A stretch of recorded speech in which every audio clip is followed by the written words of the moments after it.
You're watching Eastern and Southern Kentucky's #1 source for news.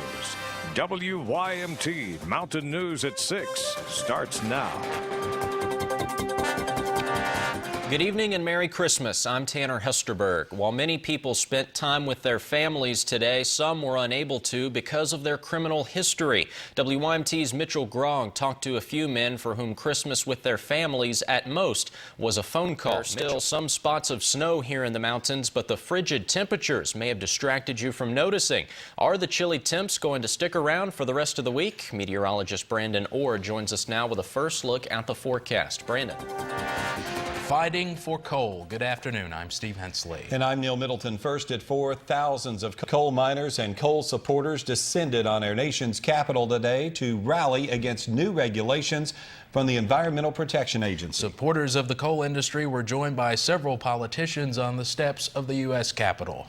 We were the only television station there from our region. WYMT's Tanner Hesterberg joins us now live from Washington, D.C. to begin our team coverage. Tanner. Well, good afternoon, Steve and Neil from Washington, D.C., where just a few weeks ago the government was shut down, but today it was buzzing with the sound of coal country coming together to protest and ask for looser regulations.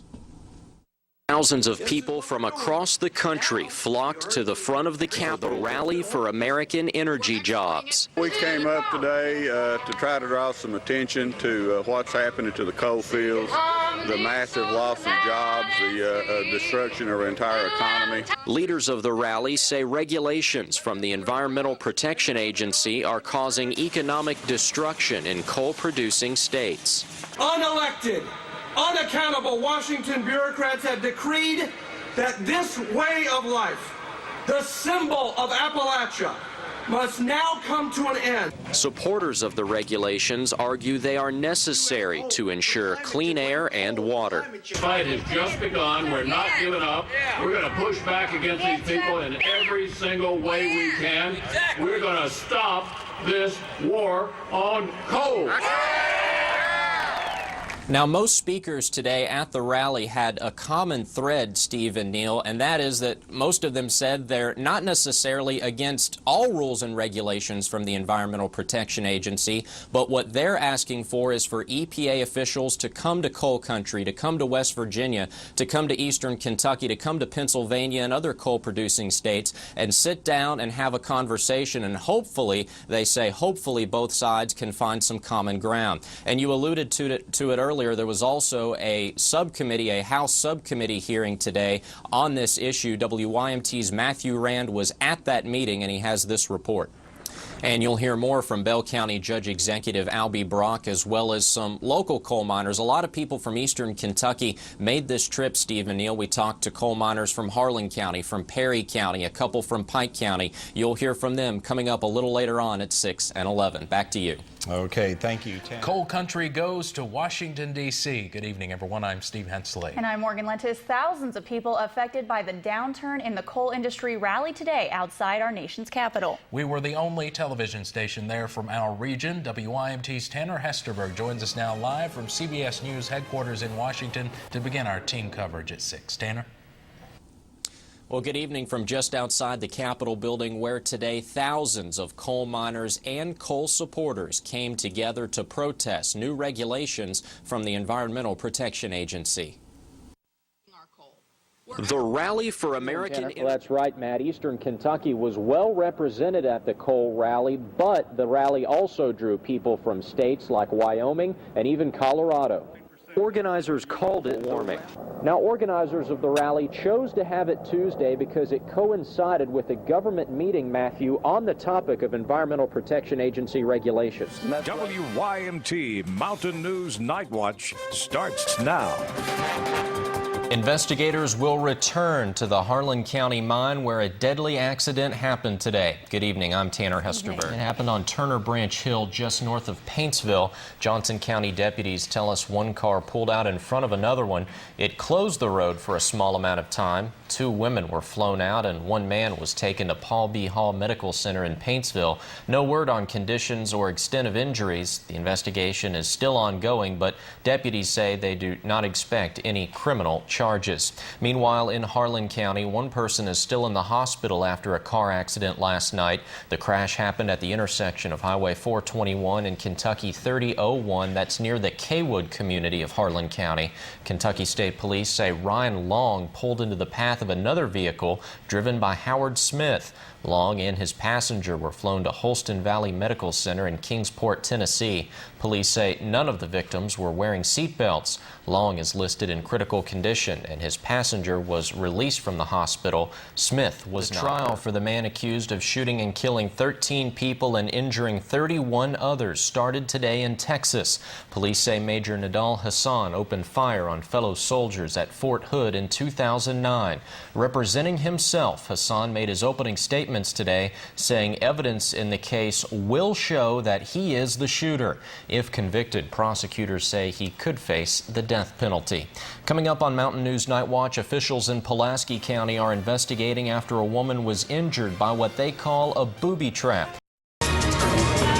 Good afternoon from Tiger Field in Manchester, Kentucky. A beautiful afternoon for high school football as we bring you the Appalachian Bowl. Coming up a little later, we'll have the call of Prestonsburg against Knox Central. But right now, we bring you North Laurel versus the homestanding Clay County Tigers. Along with WYMT Sports Director Josh McKinney, I'm Tanner Hesterberg. Josh, this first game, a battle between Clay County and North Laurel. Your impressions of it at the outset? You mentioned Clay County. The Tigers obviously looking for their first win in 3 tries this season, but also looking for their first points of this young campaign. A little bit about North Laurel. The Jaguars, it starts and pretty much ends with their quarterback Michael Nelson. Between Clay County and North Laurel next, right here on WYMT.